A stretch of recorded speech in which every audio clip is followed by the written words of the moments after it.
Merci Alain. On va donc passer à la deuxième rubrique, l'éducation, enfance et jeunesse, avec Florent.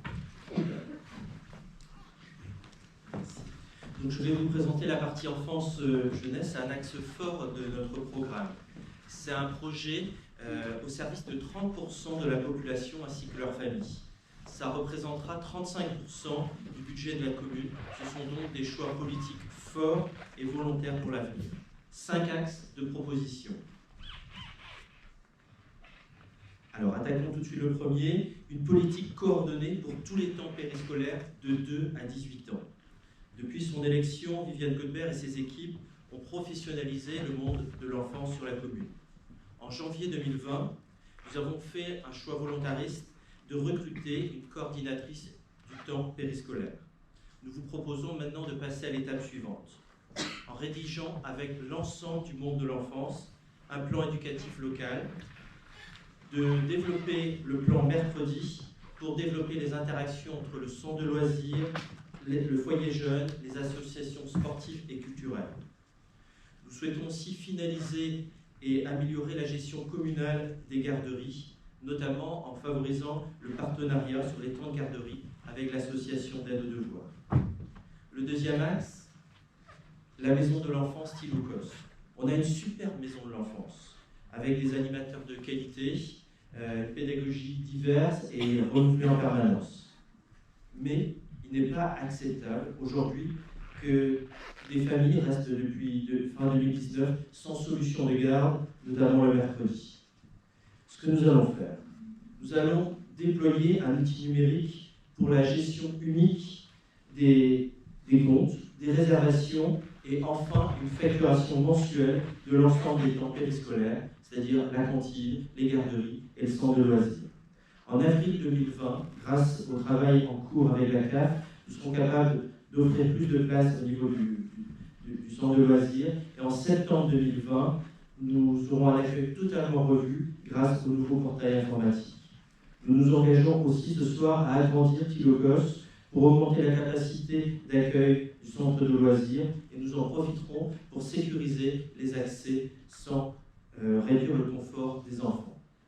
Troisième axe, la restauration scolaire. Des repas de qualité, c'est connu, sont produits sur place grâce à notre équipe de cuisine, avec une place importante du bio et du local, bien au-delà de la loi. Nous allons continuer ces efforts pour nos enfants et notre planète. Après la mise en place d'un CEF sur Quillan-Vénec à côté pour l'école Saint-Joseph, l'agrandissement en cours de la salle Jules Verne pour l'école Saint-Joseph, nous allons mettre en place un CEF sur le site de restauration de l'école de Carisquash pour développer l'autonomie de l'enfant, son confort dès septembre 2020. Nous souhaitons pérenniser sur l'école publique et développer sur le site de Quillan-Vénec Saint-Joseph à midi des activités périscolaires. C'est des animations sur les temps de cours pour permettre à l'enfant de se détendre et mettre en avant des talents autres que ceux qu'il met en classe. Voilà. Nous continuerons évidemment à développer des partenariats avec les producteurs locaux et bio pour faire augmenter progressivement la part en veillant toujours à ne pas augmenter le prix des repas pour les familles. Quatrième axe, une école de qualité. Alors, nous voulons indiquer fortement ce soir notre volonté d'investir et de soutenir nos écoles. Nous dégageons tous les ans un budget d'investissement pour la rénovation de l'école publique. Ceci, et c'est très important pour nous, en lien avec l'équipe enseignante. Comme un enfant est un enfant, vous allez me dire c'est évident, pas avant l'élection de Viviane Codebert, pas à Couzanet, pas à Brest, nous financerons à l'euro près le financement de toutes nos écoles sur la commune. Nous cautionnerons à 100% les emprunts de l'école privée pour permettre à l'école de réaliser des travaux nécessaires à moindre coût. L'équipement en numérique des écoles restera notre priorité. Nous permettrons à l'école publique d'avoir du matériel novateur et innovant. L'école sera pionnière dans tout l'ouest du Finistère. Nous y travaillons depuis quelques semaines avec M. Carvillou et ses enseignants pour la rentrée 2020. Cinquième axe, soutenir les enseignants.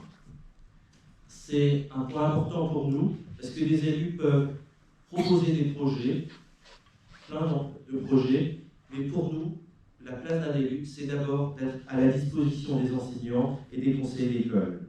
Pour cela, nous allons soutenir les projets d'école dans le domaine de l'alimentation, de l'éducation à la santé, la prévention des risques, notamment les jeux vidéo et Internet.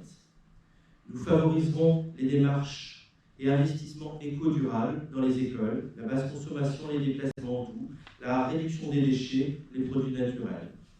Nous organiserons des formations sur la bienveillance, sur le harcèlement scolaire et la communication non violente. Et enfin, nous mettrons en place un permis piéton, un permis vélo et un permis Internet. Je vous remercie de votre attention.